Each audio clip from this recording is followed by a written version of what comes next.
Ciao raga, buongiorno, buongiorno. Questa mattina con il nostro grande Daniele Faccini e il dottor Morelli guarderemo e studieremo insieme se le frequenze possono incidere sulla nostra salute. State con noi.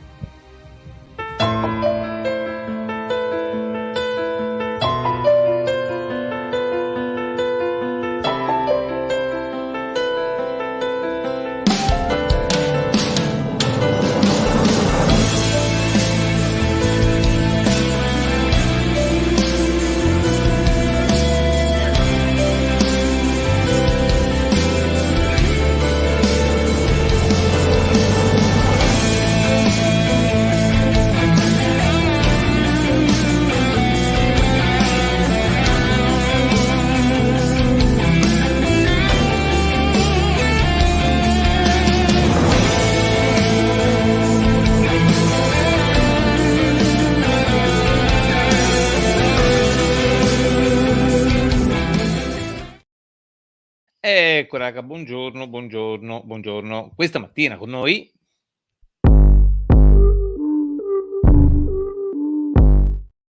ecco Sara, buongiorno, buongiorno. Allora, per Buongiorno. favore i prossimi appuntamenti, così da collegarci poi, con il nostro Daniele. Vai.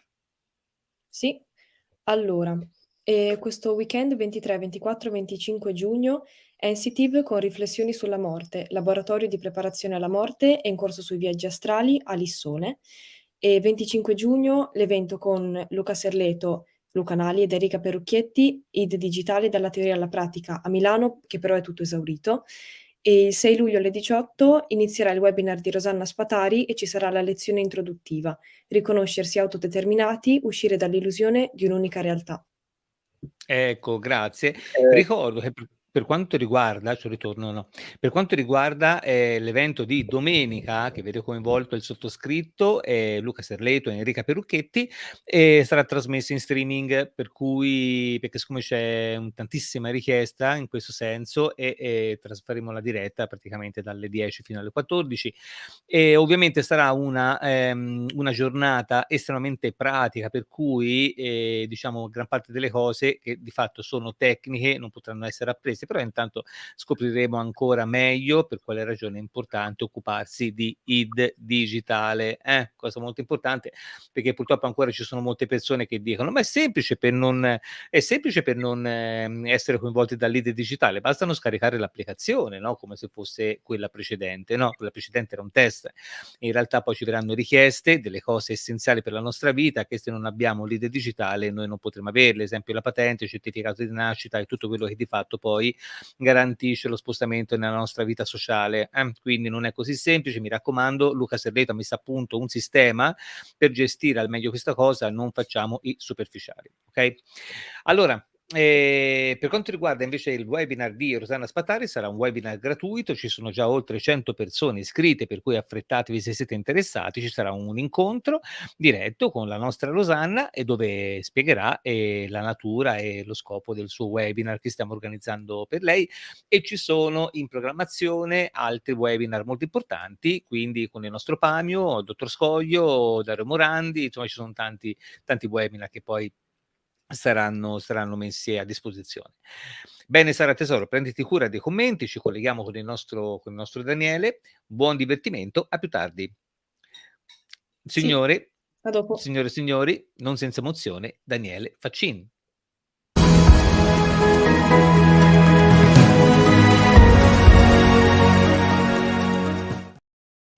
Ecco Daniele. S'è rallentato? Accidenti, in briefing siamo andati benissimo. Sei bloccato? Sì.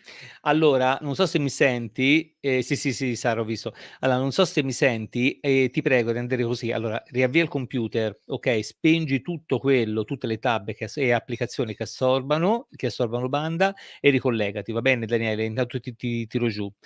Sara, per favore, se non ha sentito le puoi dare un colpo di telefono, così intanto sto un po' con le persone nell'attesa che lui riavvii? Grazie mille. Allora, intanto in attesa che Daniele faccia questa elaborazione. Durante il collegamento siamo andati benissimo, o si vede quando siamo online è diverso. Allora, intanto vi parlo del Cammino di Santiago, che mi vedrà protagonista fra 7 giorni, ormai tra pochissimo. Situazione umorale particolarmente sollecitata, situazione fisica particolarmente sollecitata, situazione psicologica particolarmente sollecitata. Quindi sono nella certezza che farò un cambiamento straordinario, perché ricordatevi, quello è ciò che dico sempre ai miei corsi di transurfing, tutte le volte che c'è un'alterazione di un campo energetico, quindi una zona confortevole che noi crediamo garantire una consuetudine, una sicurezza, quando in realtà invece garantisce una nostra determinazione, una nostra delimitazione, c'è sempre questi risvolti. Quindi sono particolarmente entusiasta di queste difficoltà che sto vivendo, e questo metterà in evidenza proprio anche il valore, lo spessore, l'importanza di creare una crepa nella mia consuetudine, così da creare valore, perché siamo qui per questo. Allora, riproviamoci, signore e signori, non senza emozione, Daniele Faccin.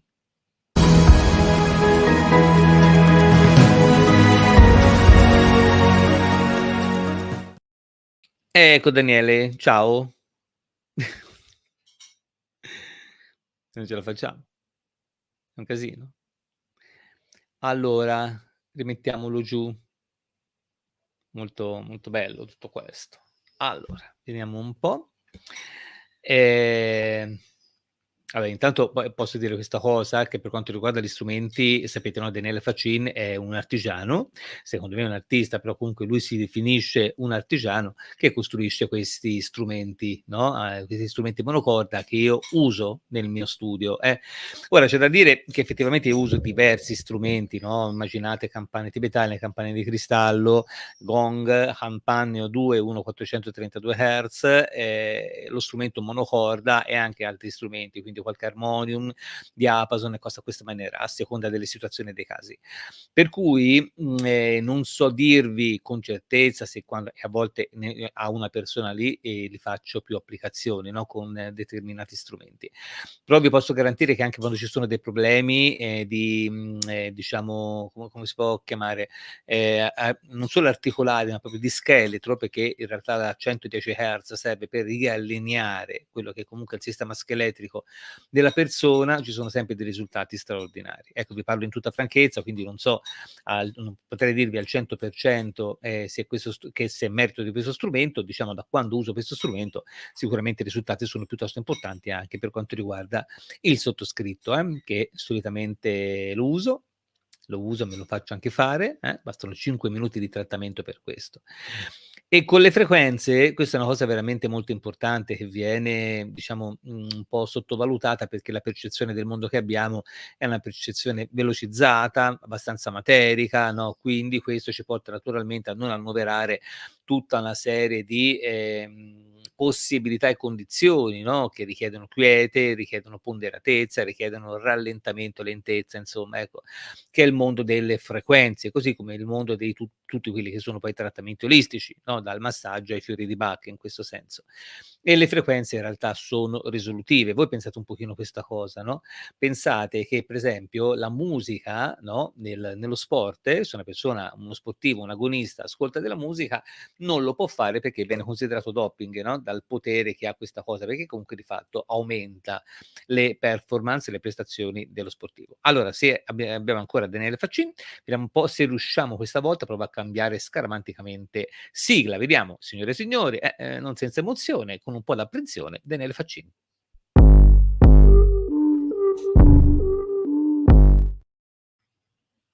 Ci sei? Allora, Mi sentite? sì, ti vediamo un po' rallentato, Neanche sfumato, stavolta.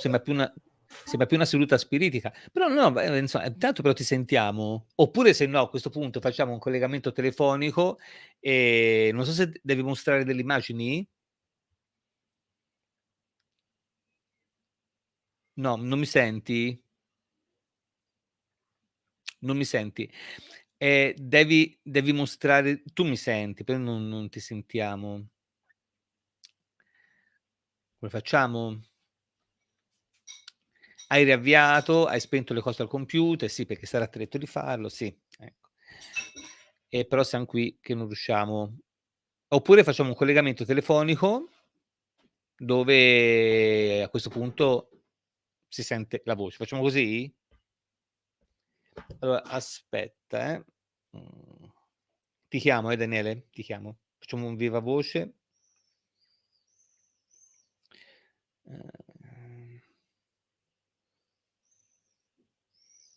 Non devi mostrare delle slide, vero, Daniele? No, non sappiamo. Allora, vai pure giù. Ok, Daniele, mi senti? Ecco, mi senti? Mi sentite? Sì, adesso sì, certo. Allora, noi faremo un collegamento a questa maniera, così che comunque le persone possono sentire la voce, va bene? Ok, dottor Morelli è arrivato? Ok, allora se vuoi lo possiamo tirare su, mi procuro un piedistallo, ecco. Però è arrivato, però non lo vediamo. Fantastico. Sembra un po' un collegamento da una zona di guerra, no? Visto quando ci sono giornalisti, no? Che schiva le bombe. Dove abito? Sì. Lì purtroppo arriva nulla e mi collego via radio, ma la mattina probabilmente è un casino. È meglio se non arriva nulla. Lo so, però in questi casi no. Andrò in albergo a collegarmi quando le live, cosa vuoi fare? Allora, vediamo. Intanto ditemi se le persone da casa sentono bene. Ecco, parla intanto per favore Daniele. Allora, eccomi qua. Mi dispiace tanto per quello che accade, ma qui in campagna la situazione è questa. Quindi, vabbè, le onde e le frequenze qui arrivano in maniera più rallentata. Ottimo. Quindi ho più spazio per le mie. Mettiamola così. Si sente bene, Sara? Ok. Allora, prego. Allora, dicevo che qui in campagna le frequenze arrivano rallentate. Ottimo. Ma forse, come dici tu, è un bene. Sì. Quindi ho più spazio per le mie. Allora, Daniele, ho premesso e ho un po' raccontato, per chi non lo sapesse, cosa fai tu, di che cosa ti occupi, quali sono gli strumenti che di fatto insomma costruisci. Ho detto che ti definisci un artigiano quando secondo me sei un artista e che io sto usando questo tuo preziosissimo strumento nel mio studio. E sono molto, ecco il dottore Marco Morelli, e sono anche molto contento di questo, sono molto soddisfatto. Allora, possiamo tirar su Marco, così vi spieghiamo anche come siamo collegati, come siamo messi? Bene? Fate finta che siamo in situazione di guerra, come dici tu. Sì, no, ma io credo sia un po' così. Allora, comunque, intanto vi presento il dottor Marco Morelli, eccolo qua.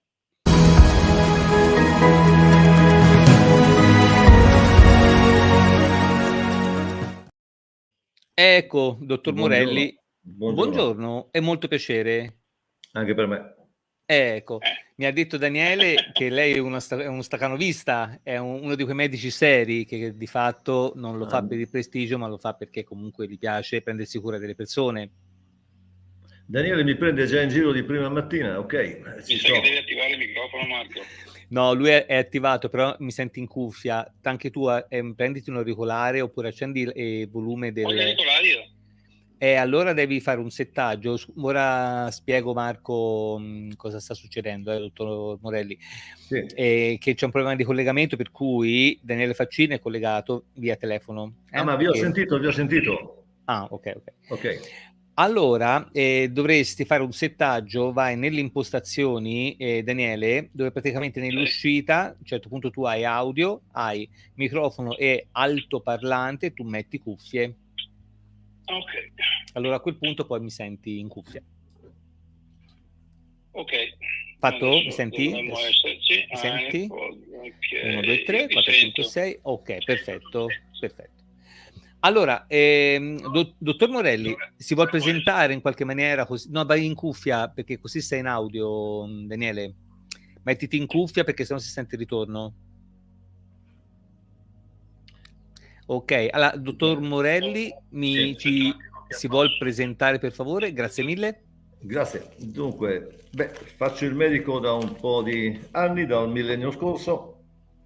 Da una ventina d'anni mi occupo di bioenergetica e come voi fate ci occupiamo di frequenze e di intensità di segnale elettromagnetico. Ho incontrato Daniele qualche anno fa e abbiamo iniziato un rapporto di collaborazione e studio e sperimentazione sui suoni e sui fononi.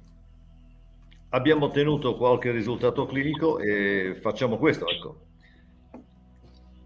Risultato clinico, i risultati che avete ottenuto sono confortanti o magari sono anche un po' suscettibili dalle circostanze, di fatto sono reiterati, insomma, ecco, sono abbastanza dimostrati oppure attendibili, insomma, ecco, in questo senso?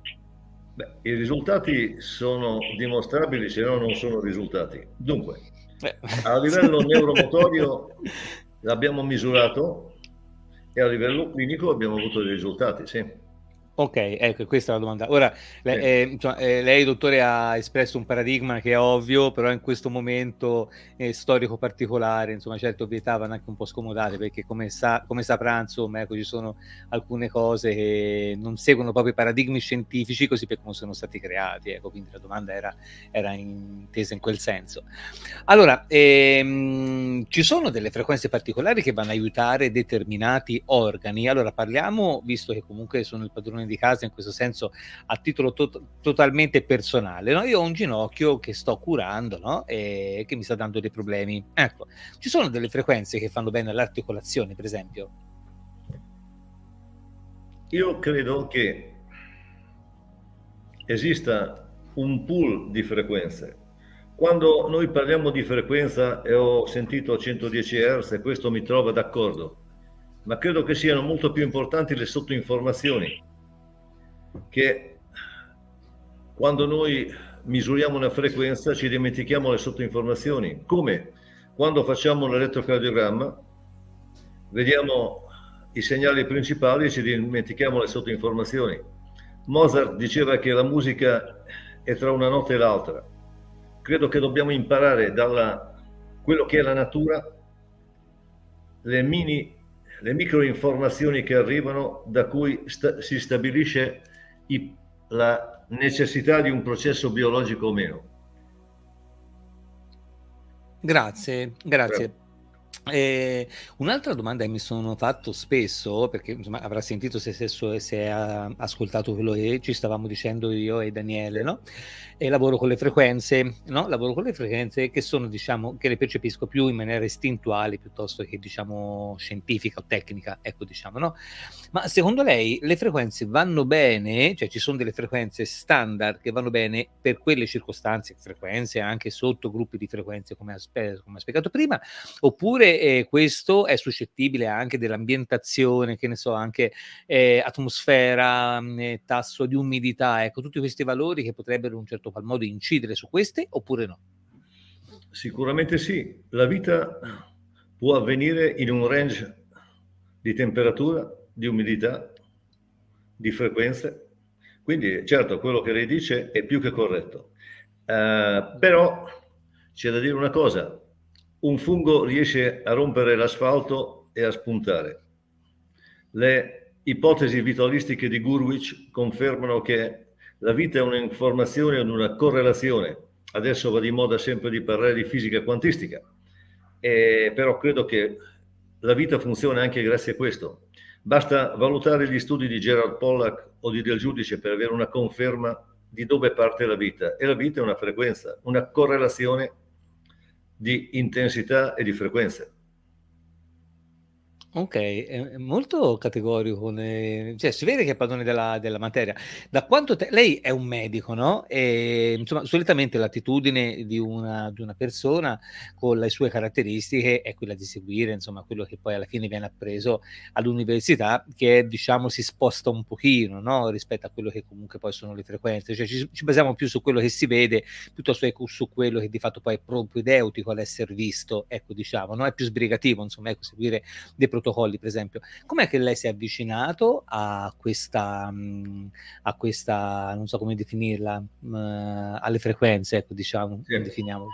A ciò che è considerato fisica quantistica. Dunque, io mi sono avvicinato in quanto stavo cercando spiegazioni, soluzioni a quello che la componente convenzionale, diciamo chimica, non mi spiegava.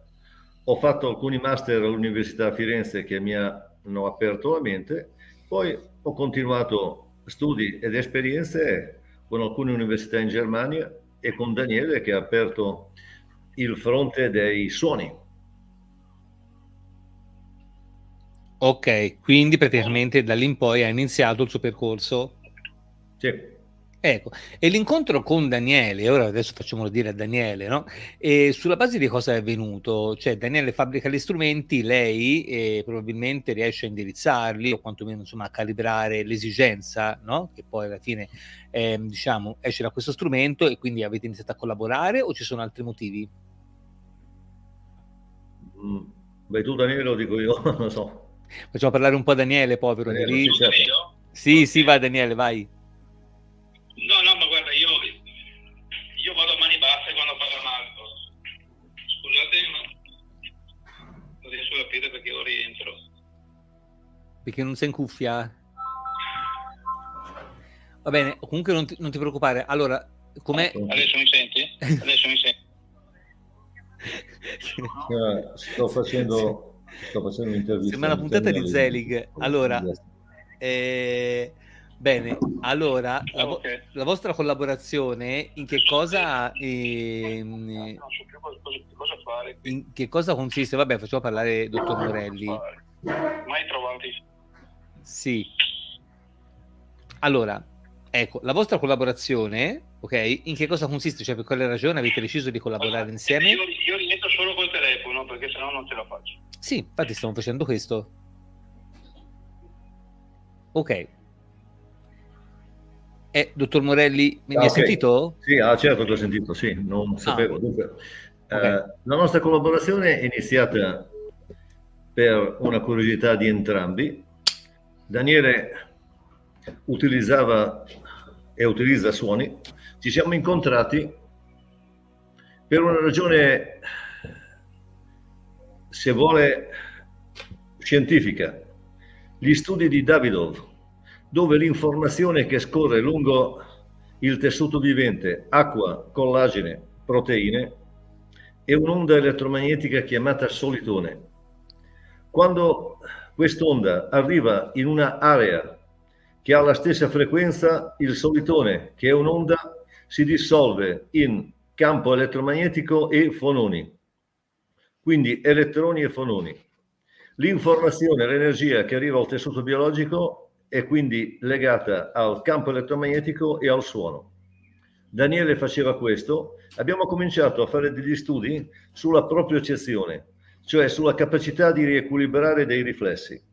Lei prima parlava di mal al ginocchio, ok? Ma un ginocchio può far male perché c'è un carico anomalo, cosa che vediamo sempre. E il carico alterato, le alterazioni propriocettive, che come lei diceva possono diventare dalla componente psicologica, del clima, dell'ambiente, ma anche di una risposta neuromotoria alterata. No, quello che ho visto con Daniele è che riusciamo a riequilibrare questi neuromotori, questi equilibri, li otteniamo attraverso un suono. Ecco, quindi in pratica con delle frequenze, con dei suoni delle frequenze, poi magari una delle domande ho visto che verge sul fatto di capire bene qual è la differenza fra un suono e una frequenza, si riescono a risolvere anche questioni legate alle articolazioni, qualunque siano le cause di fatto, oppure dobbiamo indagare anche sulla causa? Ah, certo. Una persona sta in equilibrio finché non c'è una causa che lo squilibra. E questo direi che è il ruolo del medico, no? Dopo che abbiamo trovato un equilibrio, capire cosa che ci squilibra. Ecco, ma esatto. La questione nei tessuti viventi è terribilmente facile. Voltaire diceva che l'arte medica è una scienza ironica che serve per far perdere tempo al paziente finché la natura non lo guarisce. Questa è meravigliosa, questa ce la segniamo. Ve la lascio. E se voi pensate alle fibre ottiche non lineari, internet, che corre lungo migliaia di chilometri, gli ingegneri mettono di tanto in tanto delle scatole di rumore, cioè il rumore caotico, l'onda riceve da questo rumore caotico quelle frequenze che il campo esterno può averla alterata. Se questo funziona sulle fibre lineari, secondo Davidoff, funziona anche nel tessuto biologico. E il tessuto biologico ha una sua coscienza, come diceva Del Giudice, che si arrabbiava molto quando si parlava di memoria dell'acqua, perché le informazioni che diamo all'acqua sono inferiori a quello che l'acqua può ridare come rigenerazione dei tessuti. La storia di Montagnier e del batterio, del DNA del batterio in acqua. Non so se sapete. No, questa ce la può dire? Sì. A Parigi, al Pasteur, Montagnier mette in acqua il DNA di un batterio. Dopo raggiunta una soluzione critica, una diluizione critica, dall'acqua è emersa un campo elettromagnetico. Mandato per via telematica a Vitiello, collaboratore del giudice Salerno, CNR di Salerno, mettendo in acqua delle proteine, un test PCR, e attraverso una bobina mandando all'acqua la frequenza registrata in Parigi, dopo qualche ora è stato ritrovato il DNA del batterio che era a Parigi. Del giudice sosteneva che erano troppo poche le informazioni che arrivavano da quella frequenza. L'acqua ha una coscienza e credo che se noi siamo al mondo è grazie a questo. L'acqua ha una coscienza. Sulla base, intanto condividiamo un amore comune che è il defunto dottor Del Giudice, che è stato una persona meravigliosa per come riusciva a rendere anche semplici dei principi e dei concetti che erano veramente molto articolati. Allora, io credo sicuramente la conoscerà Masaru Emoto. Ecco, per quanto riguarda la coscienza dell'acqua, no? Noi possiamo in un certo qual modo incidere su questa coscienza con degli strumenti e quindi di conseguenza anche incidere positivamente nel nostro organismo per effetto dell'acqua. Sì, sì, certo. Ah, ok. Quello che fa Daniele è questo: l'informazione di un'onda sonora che è un'onda di elasticità, compressione e rarefazione, genera un campo in cui l'acqua può diventare la batteria energetica. Pollack, la quarta fase dell'acqua. E Pollack sostiene che fotoni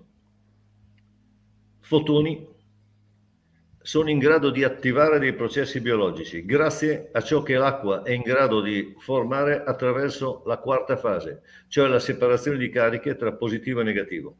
Le membrane cellulari sono anche questo. Ecco, grazie. Allora, lei ha visto che stiamo trasmettendo con un sottofondo di una musica a 432 Hz. Sì. Ecco, gli apparati acustici, no? Quindi dalle cuffie, auricolari e casse di un computer, ecco, possono rendere grazia a questa frequenza oppure la 432 funziona soltanto dal vivo, diciamo? Ma sa, io da medico di campagna sostengo quello che sostengono i fisici delle fibre ottiche. Certo che può essere utile. Ok. Io lo provo attraverso una serie di riflessi neuromotori. Abbiamo testato con Daniele che la frequenza emessa dal suo monocorda in iposuono, cioè che noi non possiamo percepirlo, quindi le vibrazioni indotte all'organismo attraverso il suo apparecchio riequilibrano le persone, anche in iposuono, senza che la persona senta il suono. Ecco, io faccio, come ho detto all'inizio di questa live, Daniele non credo che mi abbia sentito, che utilizzo uno strumento di Daniele che mi ha gentilmente imprestato per quanto riguarda il mio studio, che utilizzo, ecco. Ed effettivamente io utilizzo questo suo strumento assieme ad altri strumenti vibrazionali, no? Di conseguenza non potrei in tutta onestà attribuire al 100% la risoluzione di questo strumento. Sto parlando nel piano della franchezza, una franchezza che latita un po' in questo periodo purtroppo tra le persone che fanno sperimentazione. Però devo dire che tutte le volte, anche in situazioni estremamente importanti, quindi di problemi diciamo scheletrici importanti, ci sono sempre dei risultati che sono decisamente, oltre che visibili, e eloquenti. Ecco. Questo può dipendere dall'utilizzo del monocorda e di Daniele Faccin sulla base di quelli che sono poi stati i vostri studi, le vostre ricerche? Certo, certo. Daniele Faccin trasmette un'informazione che è energia e attraverso i tessuti biologici questi diventano significato, come diceva del giudice. Ok. Da delle risposte, cioè ci vorrebbero veramente due persone a procurarli. Si vede proprio che non racconta tante storie, cioè perché le faccio una domanda, poi è categoricamente risponde e non ce la faccio a prepararmi quella successiva, ecco, in questo senso. Allora Comunque, stavo zitto. no, assolutamente, anzi no, in realtà è un complimento che le faccio perché come sappiamo, no? Quando siamo Sì. padroni di una materia siamo sintetici, cioè la sintesi è di fatto poi determina anche la proprietà, altrimenti se no dobbiamo parlare tantissimo, i politici parlano tantissimo, ecco, tanto per capire, ecco. Una persona che sta male d'umore, no? Ha un'agitazione, dallo stacco, facciamo un attacco di panico, ecco, c'è una frequenza che può gestire o armonizzare questa condizione? Non lo so. Non lo so perché credo che ognuno abbia una sua frequenza e l'attacco di panico è un cortocircuito. Allora sarà meglio che le dica quello che penso io. Sì. La risposta motoria, che è psico-neuroendocrino-immunologica, parte da una serie di informazioni che arrivano al tessuto vivente. Muscoli, pelle, organi di senso, visceri, che a livello del talamo si mescolano alla componente emozionale. Quindi una martellata in un dito e un stress emotivo per la corteccia sono la stessa cosa. E questo sto parlando della medicina convenzionale. Se invece andiamo a parlare con Penrose ed Ameroff, le frequenze sono in grado di attivare il collagene e orientarne la polarità. Secondo Ameroff e Penrose, ogni cellula ha una coscienza che è legata alla polarità delle proteine. Mi sto zitto adesso. Per cui... Prego. No, per cui questo è, a mio avviso, il senso della vita. Ecco. Prima o poi Penrose e Ameroff avranno un Nobel se quelli del Nobel saranno persone corrette. Noi dubitiamo un pochino di questo. Lei cosa dice, dottore? Anch'io dubito fortemente. Allora, una cosa che apprezzo tantissimo, io e lei ci stiamo conoscendo adesso, no? Però intanto c'è da dire, insomma, lei ha espresso un giudizio abbastanza sintetico per quanto riguarda l'arte medica, no? Per effetto di una frase di Voltaire, no? Però insomma, io ho avuto a che fare anche con grandi medici, a dire il vero, no? Come sicuramente lei, no? Però probabilmente quello che vediamo adesso è uno stereotipo di un medico, non c'è più l'uomo, manca sempre meno l'uomo, no? In lei si vede molto l'uomo. In quanto può incidere il fatto che una persona è visitata da un empatico, io credo che lei sia un empatico, come lei, piuttosto che una persona distaccata? Allora, visto che ci stiamo conoscendo, non giudico mai gli altri. Gli altri agiscono per necessità, penso. Perché ora, se quando lei entra in un ospedale, se lei legge bene, è un'azienda. Sì. Ok. E quindi non credo che ci sia una responsabilità dei medici diretti o perlomeno di quelli che ci lavorano dentro.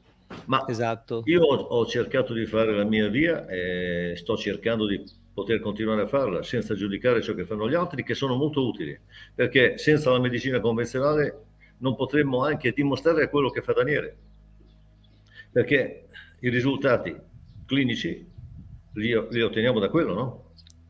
Esatto, sì, assolutamente. Poi c'è anche da dire, insomma, c'è anche da dire questo. Io personalmente, insomma, sono per fortuna una persona in salute, però in un paio d'occasioni, se non ci fosse stato l'ospedale, forse non sarei qui ancora a parlare, no? Quindi, insomma, ecco, quindi diamo a Cesare quel che è di Cesare. Detto questo, io tirerei sulla nostra Sara che ha preparato delle domande per noi. Ci sono alcune domande, poi comunque continueremo a seguire le domande che ci stanno facendo in questo momento. Allora, Sara, tesoro, stai pronta?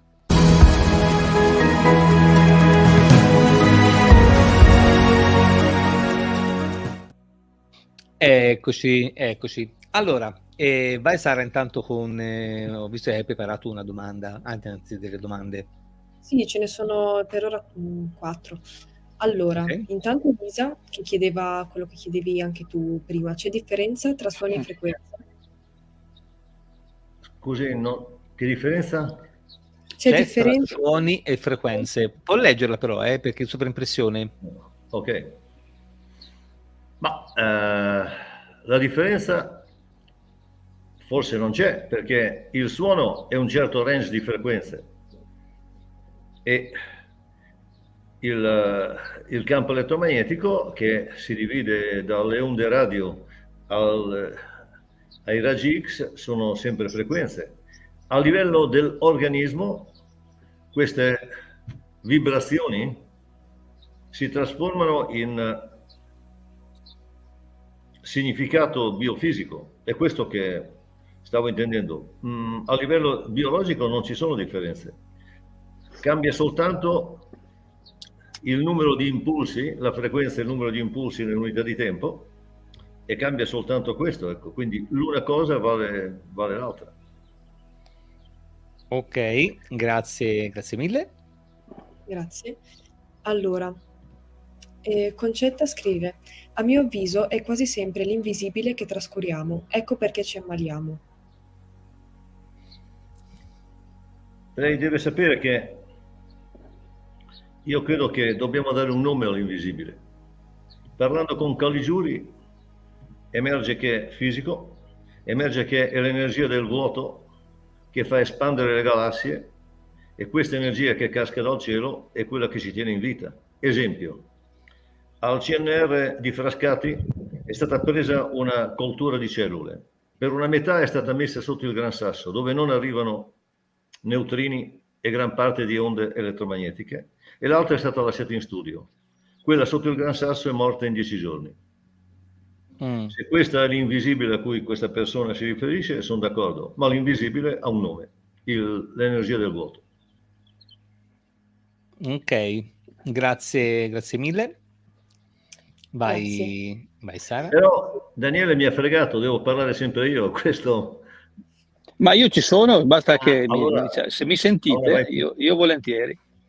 Ma volevo dire una cosa sulla domanda di prima, che magari cerco di interpretare anche quello che è il modo di esprimersi delle persone, che magari è meno tecnico di quello di Marco, che noi percepiamo, quando parliamo di frequenze udibili, suono praticamente, quello che noi chiamiamo suono, che in realtà è molto più ampio, noi percepiamo, quando siamo nell'età di Sara, percepiamo da 20 a 20.000 Hz. Poi quando siamo nella mia, questa cosa si abbassa molto.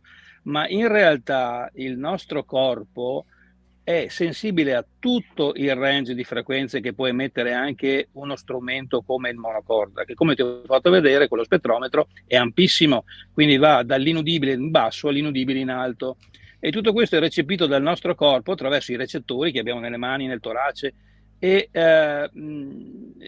lo fa proprio. Cioè, durante i corsi è proprio evidente questo. Alcune volte le persone su cui appoggiamo lo strumento non fanno nemmeno uscire il suono da quanto abbisognano di quel suono, e questo è assolutamente affascinante, ma difficilmente spiegabile se non nel pratico, quando si fanno i corsi e quando ci sono più persone che stanno suonando e in situazioni particolari. È quello che tu sicuramente senti apparire nelle campane quando ti segnalano un punto che ha bisogno di più di suono piuttosto che un altro, perché poi gli strumenti, quando esci dalla performance, diventano dei grandi indicatori di feedback di quello che c'è sulla materia sottostante. Ecco, volevo dire questo. Sì, sì, sì. Io sono più istintuale nella percezione di un suono. Ecco, di fatto non ho una preparazione scientifica, è stata anche un po' una scelta la mia, a dire il vero. Un po' come quando, per chi conosce l'MTC, no? Quando si va a cercare un agopunto, no? Abbiamo la mappa degli agopunti, eccetera, no? Però molte persone sperimentano questa cosa quando sentono che quel punto, se su quel punto metti il cerottino e becchi il punto, becchi il meridiano subito, proprio così. Ecco. Ecco, potrebbe essere attendibile una percezione quindi a questa maniera, una percezione diciamo un po' istintuale, no? Rispetto a quelle che possono essere le frequenze e le vibrazioni a scopo terapeutico? Faccio questa domanda e rispondete chi volete. Ma io rispondo per me. Secondo me noi quando ci lasciamo affidare dalle nostre sensazioni e non mettiamo troppo la mente, sicuramente abbiamo grandi frecce nel nostro arco per andare a individuare quella che potrebbe essere la migliore, in questo caso, possibilità di applicare frequenze a un sistema che non è più in equilibrio. E credo che la grande differenza, come al solito, la faccia il terapista, ed è quello che noi, io e Alessandra, quando formiamo le persone, cerchiamo di far passare ai nostri allievi. Ed è quello che fa Marco, perché Marco, mi dispiace che sono stato assente in questi ultimi 40 minuti per i miei problemi soliti di rete, ma Marco credo sia il più grande diagnosta che io abbia mai visto, non sbaglia un colpo. Ma questo è la sua capacità di ascoltare la persona. Vi stimate molto voi? E averla vista lunga. Forse Daniele ha bevuto troppo stamattina, non so. Beh, guarda, no, allora anche no, siamo stati insieme ieri sera, io sono astemio, quindi quando l'ha invitata mi ha parlato, sì, con queste, insomma, il tenore era questo, un rispetto veramente incredibile.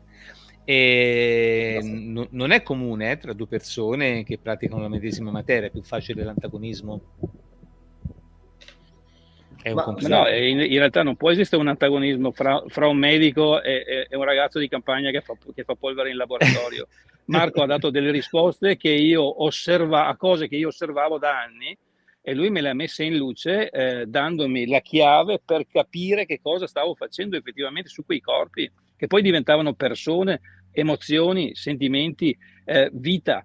E quindi quando si ha a che fare con una persona come Marco, che penso sia una delle persone più umili che io conosco, ma di grande conoscenza, non si può fare che un salto. Io posso ringraziarlo, ma non è sviolinarlo, è effettivamente Marco Morelli, e questo è impossibile non stimarlo. Io lo vedo provare tutto quello che gli viene proposto, perché non si sa mai che cosa possa entrare dalla porta, ed è quello che cerco di fare io da anni.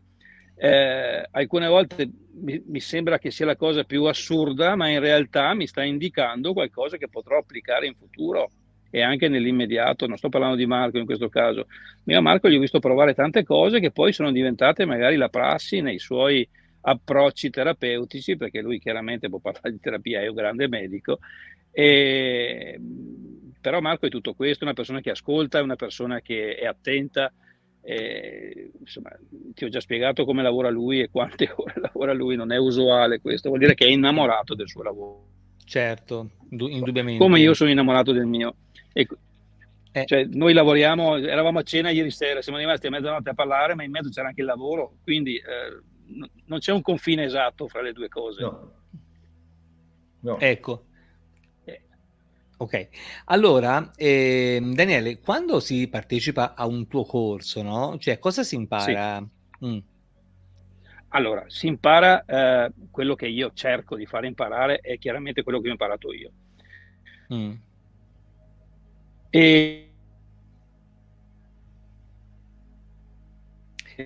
È bloccato. Naturalmente suonare okay.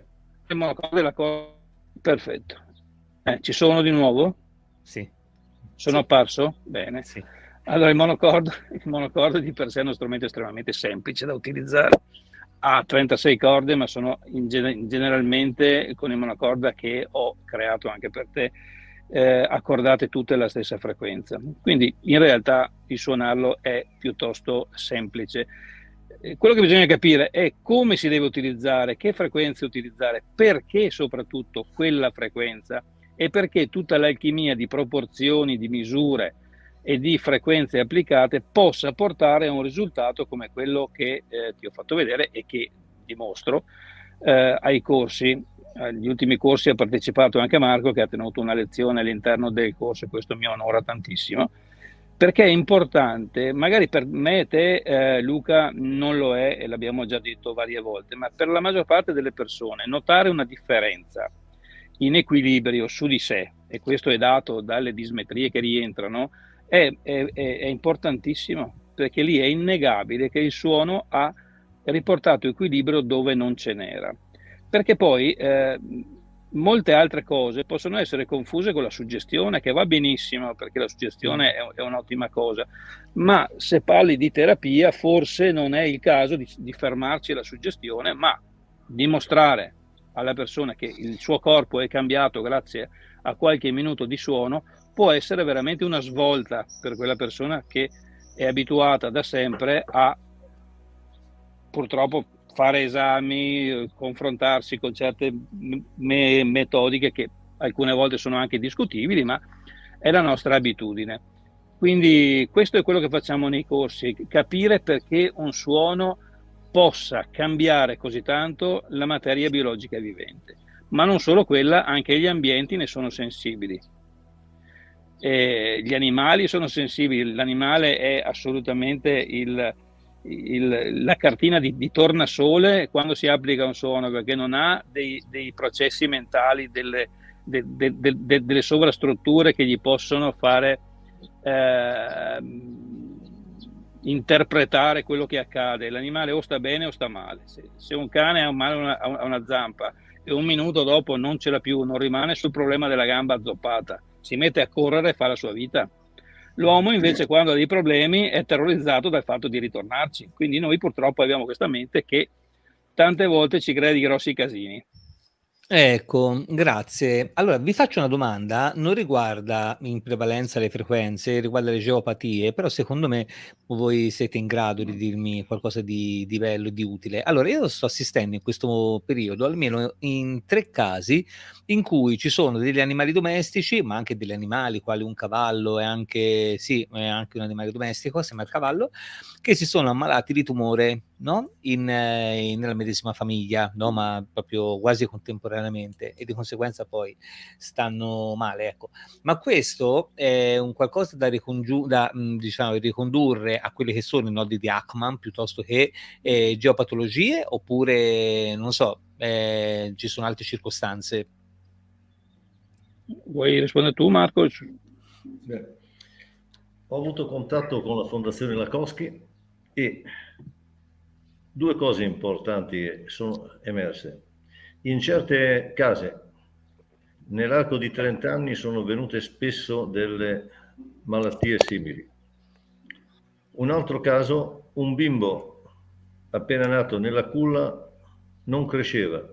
Hanno spostato la culla e ha cominciato a crescere.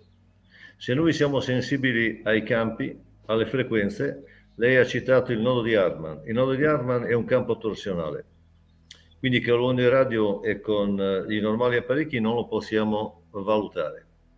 Con il professor Goulart di Bologna, con la sua macchina microvibrazionale, riesce a cogliere queste frequenze e ha visto anche che gli alberi in una situazione geopatica non corretta crescono male o muoiono prima.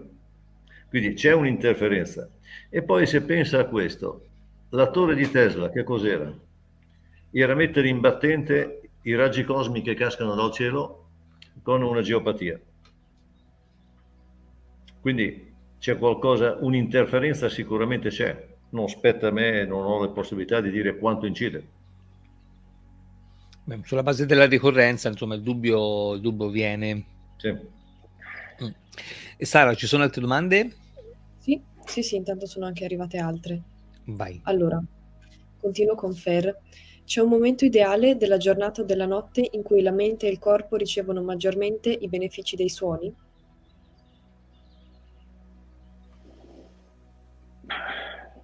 io credo che il momento bisogna ricavarcelo, e la notte io preferirei far dormire le persone e lavorare su di loro durante il giorno, poi Marco dirà la sua. L'importante è che quello che noi facciamo sulle persone, siano frequenze, siano suoni, siano qualsiasi cosa che sia migliorativo del loro stato, sia corretto. Quindi quando c'è una fase coerente nel processo, sicuramente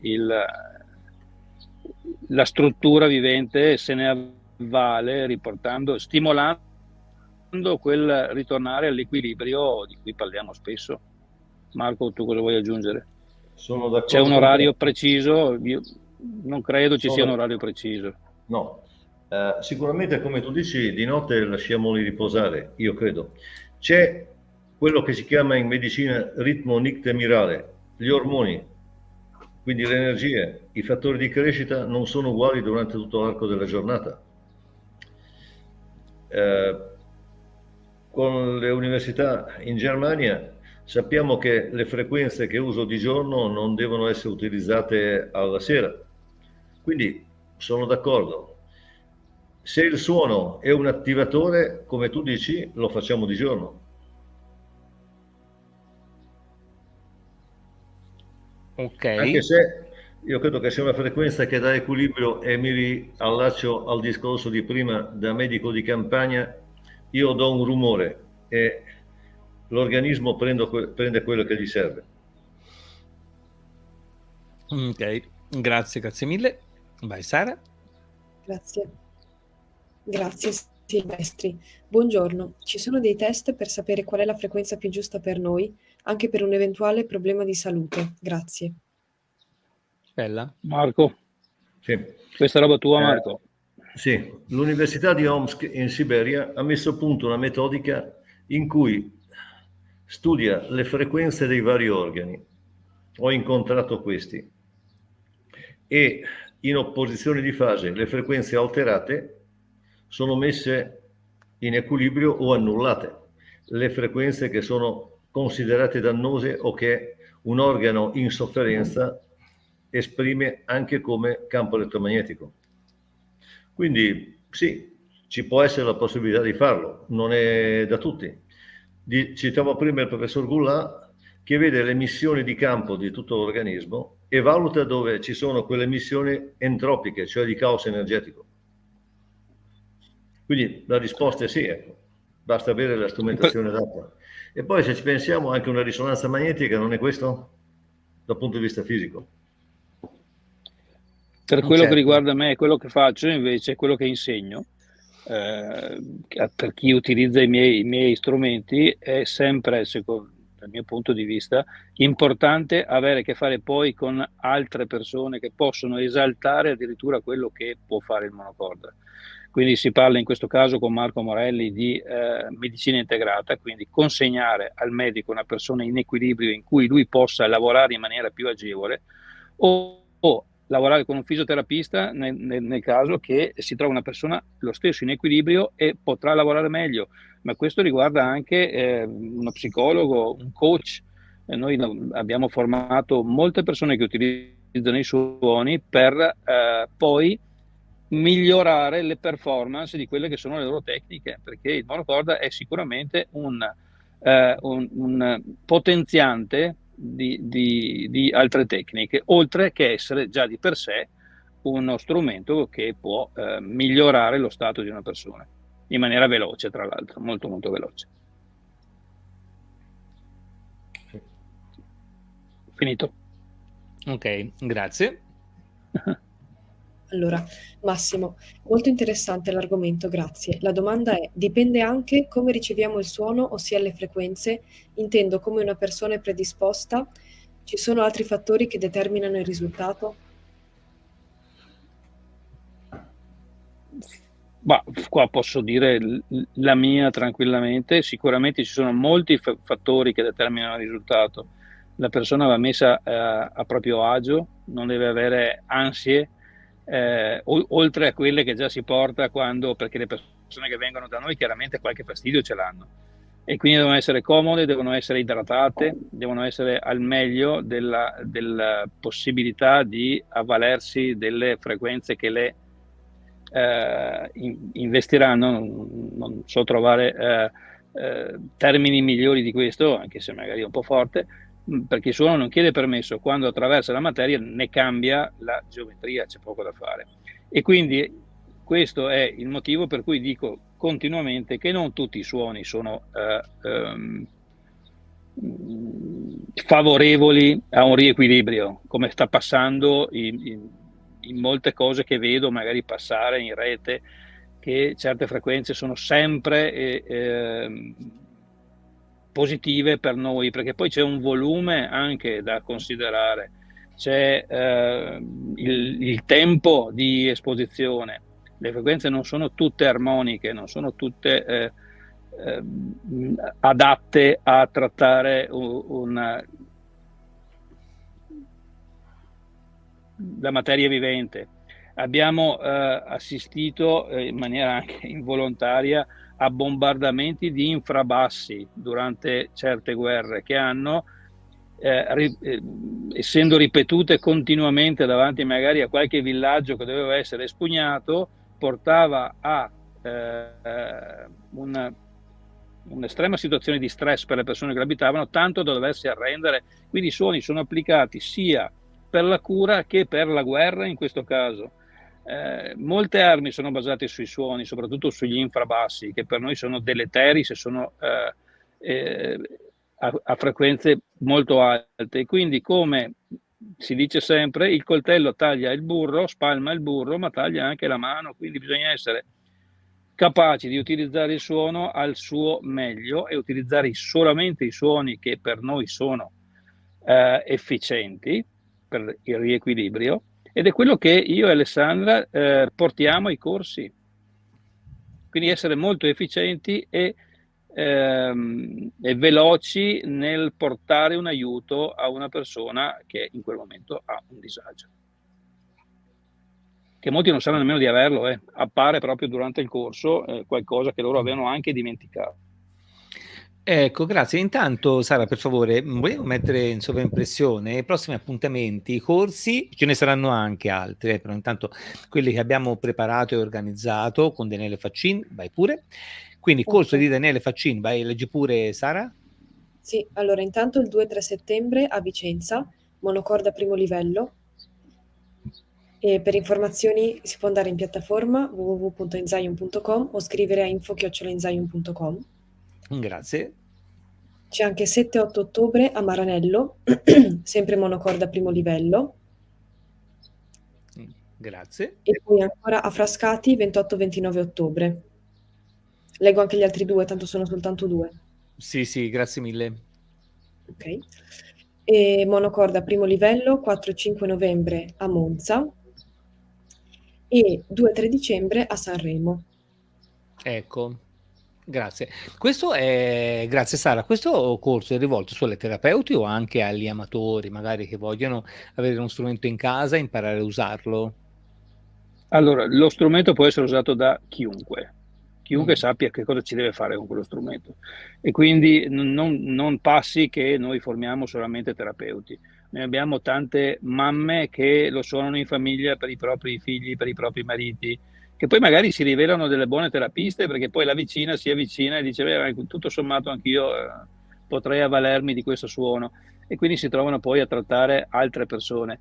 Ma è assolutamente valido in qualsiasi situazione, quindi ottimo per un terapista che vuole potenziare quello che fa, ma va benissimo per chi lo vuole suonare per se stesso nel suo ambito familiare. Non c'è un limite a questo, assolutamente.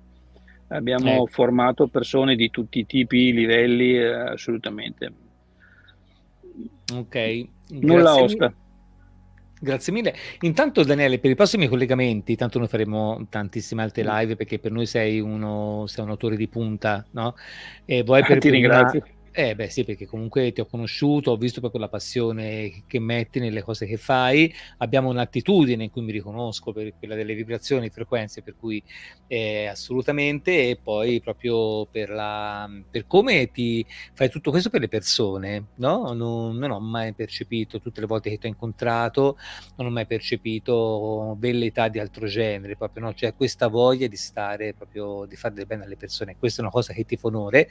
E tra l'altro volevo dirti anche questo, che il collegamento va benissimo farlo così, tu adesso sei fuori dalla tua splendida casa. Sono in giardino.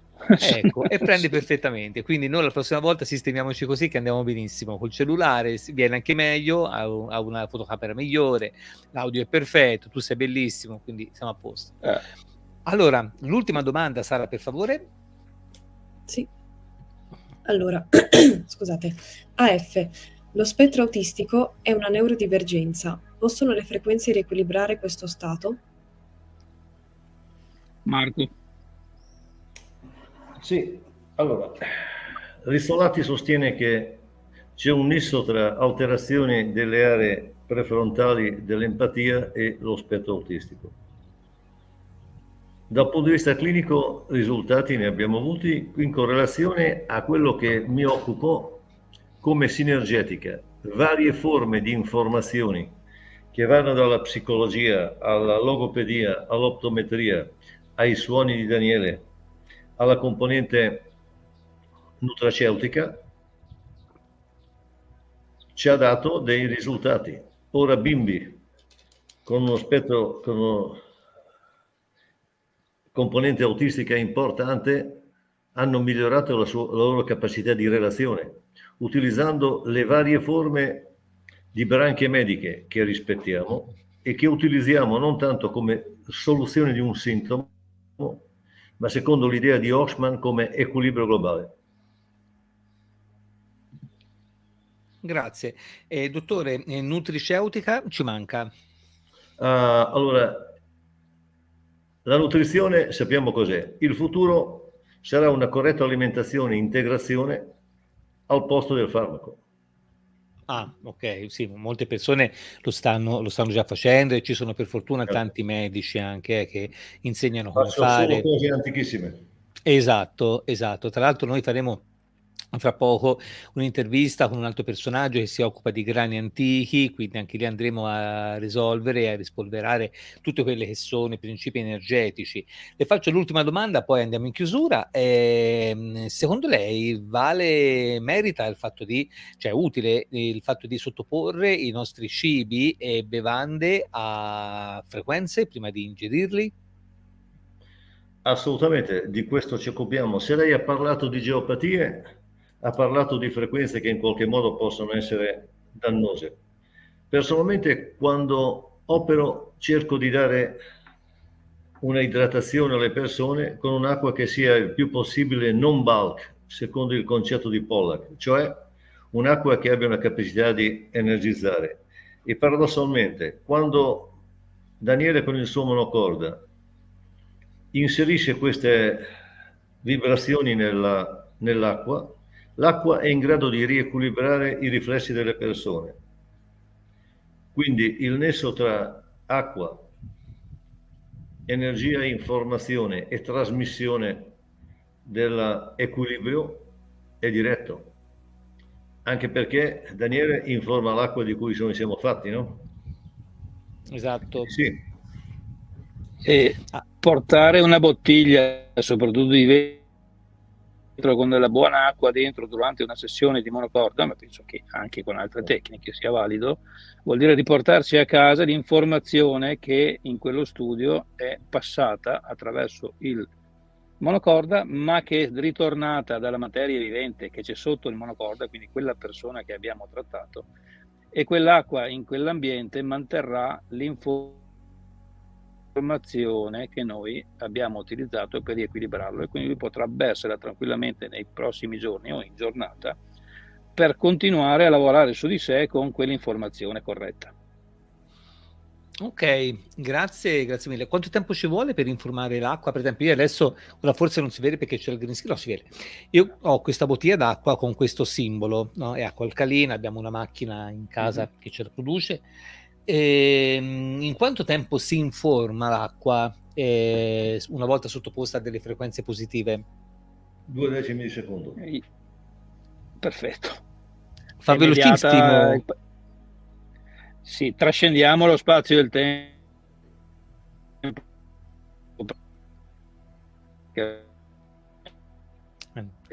Daniele, non so se lo sai, però non si sente di questo tipo. Quando l'informazione non ha, anche col telefono faccio cilecca, capito? Quindi dovrò cambiare anche zona la prossima volta. Vabbè, no, ma solo una defiance, perché fino adesso era andato benissimo. Va bene, puoi ripetere la risposta al tuo intervento, per favore, Daniele, che non si è sentito? Allora, quando parliamo di informazione, trascendiamo spazio e tempo, quindi non c'è esattamente quello che noi viviamo nella vita normale, che è l'orologio, lo spazio in cui ci muoviamo. Passa ed è assolutamente immediata, e credo che Marco ci possa spiegare che va anche oltre la velocità della luce, perché è la velocità più importante che noi conosciamo. De Giudice sosteneva che l'informazione non risponde alla relatività. L'entanglement è immediato. Se si separano un atomo dai suoi elettroni, lo spin di uno, in qualunque parte dell'universo si modifica immediatamente. Non si parla di velocità, ma si parla di correlazioni. E la prova è della velocità che quando illumino un punto del piede con uno spettro visibile del rosso o con un suono, si attiva ad esempio un punto di riflessologia plantare dell'occhio, si attiva in tempi inferiori a quello che può fare il sistema nervoso attraverso le sinapsi, si attiva le aree visive in tempi più rapidi. Quindi l'informazione viaggia a velocità superiori a quello che è il normale concetto di sistema nervoso che noi abbiamo. Ecco. Che è vero e che è attuale e che ovviamente serve, ma è una delle vie di informazioni. È stato dato il Nobel a chi ha presentato l'entanglement, mi pare quest'anno è stato dato il Nobel, quindi è stato anche sdoganato, ed è il motivo per cui noi possiamo, lavorando con questo sistema, lavorare a distanza con gli strumenti. Quando c'è una coerenza di fase e vengono mantenuti determinati parametri, noi abbiamo a volte addirittura un effetto più importante a distanza che non in presenza. Ma poi questo Ecco, mi fa piacere che ci sia stato questo riconoscimento per quanto riguarda, diciamo, le istituzioni, perché l'entanglement, insomma, non è riconosciuto dalla scienza, ricordiamocelo, è un qualcosa che è stato dimostrato. Questa è una notizia meravigliosa. Tra l'altro, una curiosità che ve la sto spoilerando, però poi partirò per il Cammino di Santiago e la mia compagna, che è una naturopata, ma anche molto brava, devo dire, si prenderà cura di me a distanza, praticamente con gli strumenti del dottor Rizzo che noi abbiamo studiato e pratichiamo nel nostro studio, per tutti quelli che saranno i probabili acciacchi, no? A cui sarò sottoposto, e interverrà praticamente sul principio dell'entanglement sempre a distanza, quindi a 2000 km di distanza, anche se il 2000 è totalmente irrilevante dal punto di vista di questo principio, ecco. Comunque, e poi vediamo un pochino se ci sono anche lì dei risultati, insomma, soddisfacenti o meno, quindi sarà un esperimento nell'esperimento. Ok, allora io ringrazio tantissimo i nostri ospiti. Dottor Morelli, possiamo essere onorati di averla ancora in live quando organizzeremo? Io vi ringrazio di tale onore che è mio. Sì, mi sta dicendo sì. Dicesse sì, vi ringrazio tantissimo, ma non posso. Se credete, non sapevo, possiamo avere delle slide che dimostrano quello che fa Daniele. Sarebbe molto interessante, quindi lo organizziamo per bene. Ora noi ci fermiamo per un mesetto per le nostre interviste, da agosto riprendiamo, quindi l'esguinzaglio il nostro fido Alessandro, così fissate subito un appuntamento e fissiamo subito ma a parte penso l'ha già fissate per agosto delle live, Daniele? No, quindi le fisseremo e sarò onorato di averla ancora tra di noi, dottor Morelli, veramente grazie veramente di cuore. Grazie alle persone che ci hanno seguito, le persone. Sì. Chiedono un po' di persone i contatti e dove operano, eccetera, sia di Daniele che del dottore. Ecco, stesso discorso. Allora, dottor Morelli, vuol dire dove opera, dove si muove? Immagino a Vicenza, nei pressi di Vicenza? Dal Veneto a Roma con salti quantici a Torino in Puglia.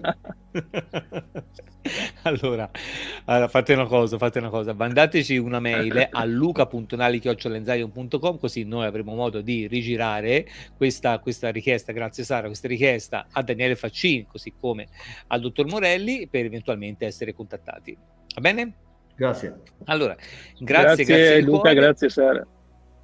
Grazie a voi, grazie alla nostra preziosissima Sara, grazie alle persone che ci hanno seguito, hanno commentato, le persone che ci vogliono bene, le persone che hanno fatto l'iscrizione al canale. Siamo reduci da un blocco, per cui voi sapete, no, c'è un po' di rallentamenti che il signor YouTube procura ai canali un po' penalizzati, quindi per favore provvedete, andate in sopperimento con le condivisioni, anche con la verifica della vostra iscrizione. Ci vediamo domani mattina con Marco Bertelli. Marco Bertelli? Sì. E parleremo di grani antichi. Eccolo là. Perfetto, grazie di cuore, dottor Morelli, grazie. Daniele Faccin, grazie. Sara, un abbraccio immenso. Grazie a voi e a tutti quelli che hanno ascoltato. A domani mattina. Grazie. Ciao ragazzi. Arrivederci.